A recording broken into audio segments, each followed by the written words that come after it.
राज्यातील 29 महापालिकांसाठी आज मतदान पार पडतंय। सकाळच्या सत्रामध्ये मतदान संथ गतीनं सुरू आहे। मुंबईत 9:30 पर्यंत 6.98% जवळपास 7% मतदान झाले। पुण्यामध्ये 9:30 पर्यंत केवळ 5.30% मतदान झालंय, तर नागपुरात सकाळी 9:30 पर्यंत 7% मतदान झालंय। नाशिकमध्ये पहिल्या 2 तासात 6.51% मतदान झालंय। अमरावतीमध्ये सकाळी 9:30 पर्यंत 6.30% मतदान झालंय। सर्वाधिक मतदान मुंबईत झालं। राज्यातल्या 29 महापालिकांसाठी मतदान आज पार पडतंय आणि सकाळी 9:30 पर्यंतचे म्हणजे 2 तासांचे पहिल्या 2 तासांचे मतदानाची टक्केवारी आता समोर।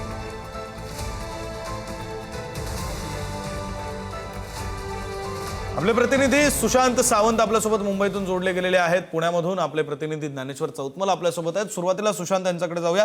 सुशांत, जवळपास 7% मतदान पहिल्या 2 तासात मुंबईमध्ये पार पडलेलं आहे। मतदान किती टक्के होतंय यावर नागरिकांचा कल, मतदारांचा कल, त्याचा कयास बांधता येतो। काय सांगते ही मतदानाची टक्केवारी? अगदी खरं आहे विक्रांत, आपण जर बघितलं असाल तर 7:30 वाजता मतदानाला सुरुवात झाली आणि जवळपास 2 तासात मुंबईमध्ये 60% एवढं मतदान झालेलं आहे। आणि मी आता ज्या साठे महाविद्यालयाच्या इथे आहे, ज्या ठिकाणी इथे मतदान जे आहे ते सुरळीतपणे पार पडलं जात आहे। आपण जर बघितलं असाल तर निवडणूक आयोगाचे अधिकारी असतील किंवा पोलीस असतील, त्यांच्याकडून खरं तर इथे येणाऱ्यांचे प्रत्येकाचं कार्ड चेक केलं जातं आणि त्यानंतर त्यांना आतमध्ये सोडलं जातं आणि हळूहळू मतदानाचा टक्का वाढेल अशी राजकीय पक्षांना अपेक्षा आहे। त्याचं प्रमुख कारण हेच आहे की मतदानाची एवढी टक्का का कमी झालाय, कारण अर्धा तास उशिरानं मतदानाला सुरुवात झालेली आहे आणि त्याचा परिणाम कुठेतरी मतदानावर होतोय का असा सवाल आता राजकीय पक्ष विचारू लागलेले आहेत। आणि आपण जी ही दृश्य बघितलं असाल तर ही साठे महाविद्यालयाच्या इथे आहेत। आता हळूहळू मतदार जे आहेत ते मतदानाचा हक्क बजावण्यासाठी येत आहेत। काही ज्येष्ठ मतदार असतील, काही तरुण मतदार असतील। आपण काय मतदान केलंय का तुम्ही विक्रांत? आपण जर बघितलं असेल तर हळूहळू लोक मतदान जे आहे ते मतदान करून येत आहेत। मात्र आपण बघितलं असेल तर मुंबईतला टक्का जो आहे तो नेहमीच मतदान जे आहे ते मुंबईतलं कमी होत आलंय। मात्र विधानसभेला मुंबईतलं मतदान जे आहे ते सर्वाधिक झालं होतं। आता देखील मुंबईची जी 2 तासाची आकडेवारी आहे ती जवळपास 7% एवढी आहे। आता मुंबईच्या मतदारांचा टक्का वाढवण्याचं प्रमुख चॅलेंज जे आहे ते राजकीय पक्षांकडे असणार आहे, कारण एकदा दुपार झाली 12 नंतर शक्यतो मतदार जे आहेत ते कमी येतात। त्यानंतर शेवटचे 2 तास असतात ज्यावेळी मतदारांची आकडेवारी वाढवली जाते।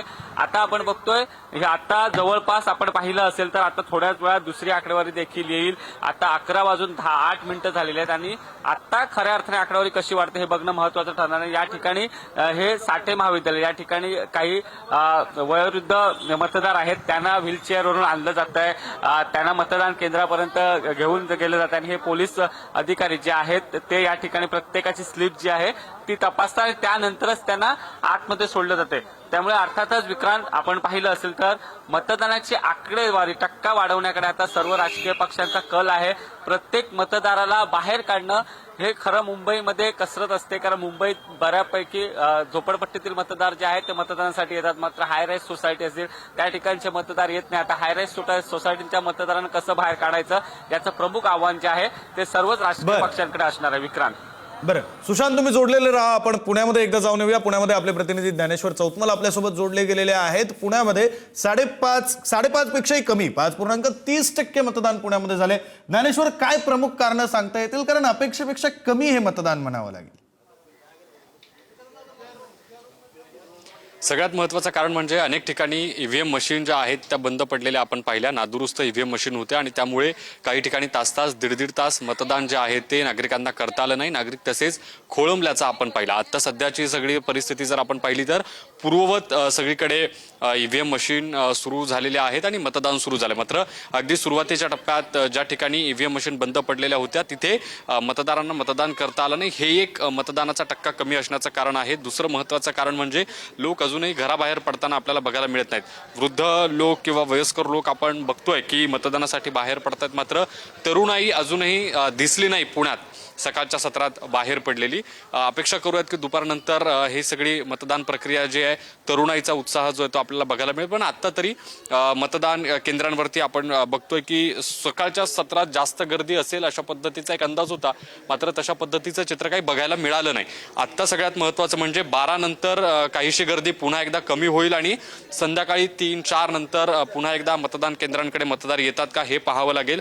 मोठी कसरत आहे उमेदवारांची देखील की लोकांना बाहेर काढून मतदान केंद्रांपर्यंत पोहोचवणं आणि सगळ्यात महत्त्वाचं म्हणजे मतदानाचा टक्का कशा पद्धतीनं वाढेल अशा पद्धतीचं चित्र निर्माण करणं. 60% इतकं मतदान होईल अशा पद्धतीची अपेक्षा निवडणूक निर्णय अधिकाऱ्यांकडून देखील व्यक्त केली जाते. पण जर अशाच पद्धतीचं चित्र राहिलं तर काय नेमकी परिस्थिती असेल हे पाहणं महत्त्वाचं असेल. आता 5.30% मतदान हे सुरुवातीच्या 2 तासांमधलं समोर आलेलं आहे. दर 2 तासांनी मतदान किती टक्के झालंय हे आपल्याला समजत असतं. आता 11:30 वाजता पुन्हा एकदा ताजी माहिती समोर येईल. बघावं लागेल की मागच्या 2 तासांच्या तुलनेत 9:30 ते 11:30 या 2 तासांच्या टप्प्यात मतदान वाढलंय की कमी झालंय. बरं, ज्ञानेश्वर तुम्ही जोडलेले राहा. नाशिकमध्ये आपले प्रतिनिधी किरण ताजने आपल्यासोबत आहेत. किरण, नाशिकमध्ये 6.51% जवळपास 6.5% मतदान झालेलं आहे. काय कारण आहेत? मतदान कमी झालंय असंच म्हणावं लागेल पहिल्या 2 तासात. अगदी खरं विक्रांत, आपल्याला माहिती आहे की मतदानाचा टक्का फारसा सकाळच्या सत्रामध्ये वाढलेला नाहीये. प्रामुख्याने यामध्ये जर बघितलं तर महत्त्वाची बाब म्हणजे नाशिकमध्ये थंडीचं जे प्रमाण आहे ते काही अंशी वाढलेलं होतं. त्यामुळे पहिल्या 2 तासामधली जी समोर आलेली जी आकडेवारी होती ती साधारणपणे कमी दिसते. दुसऱ्या बाजूला एक महत्त्वाची बाब म्हणजे अनेक ठिकाणी EVM मध्ये बिघाड झालेला होता. काही ठिकाणी तांत्रिक अडचणी आल्या, त्यामुळे मतदान प्रक्रियेला सुरुवात करण्यास अडचणी देखील निर्माण झाल्या. आणि दुसऱ्या बाजूला प्रशासनाकडनं देखील सोशल मीडियाच्या माध्यमातून अधिकाधिक मतदान कसं करून घेता येईल या दृष्टीनं त्यांना आवाहन करण्याचं एक काम त्यांच्याकडनं केलं जातं आहे. दुसऱ्या बाजूला आणखी एक बाग म्हणजे हॉटेल व्यावसायिकांकडनं देखील मतदानाचा टक्का वाढावा यासाठीचा प्रयत्न केला जातोय. मी सध्या नाशिकच्या एकाच हॉटेलच्या बाहेर आहे आणि त्याच ठिकाणी जर बघितलं तर 10% डिस्काउंट मिळवा, मतदान करा अशा स्वरूपाचं आवाहन त्यांच्याकडनं करण्यात आलेलं आहे. या सगळ्या पार्श्वभूमीवर अनेक जे मतदार आहेत ते खरं तर या ठिकाणी आलेले आहेत. मतदान करून ते या ठिकाणी या योजनेचा लाभ मिळवत आहे. सूट जी आहे तिचा लाभ मिळवण्याचा प्रयत्न करत आहे आणि प्रामुख्यानं एकूणच मतदानाचा टक्का वाढावा या दृष्टीनं आता प्रयत्न केले जात आहे. विक्रांत. बरं, धन्यवाद किरण दिलेल्या या सगळ्या सविस्तर माहितीसाठी.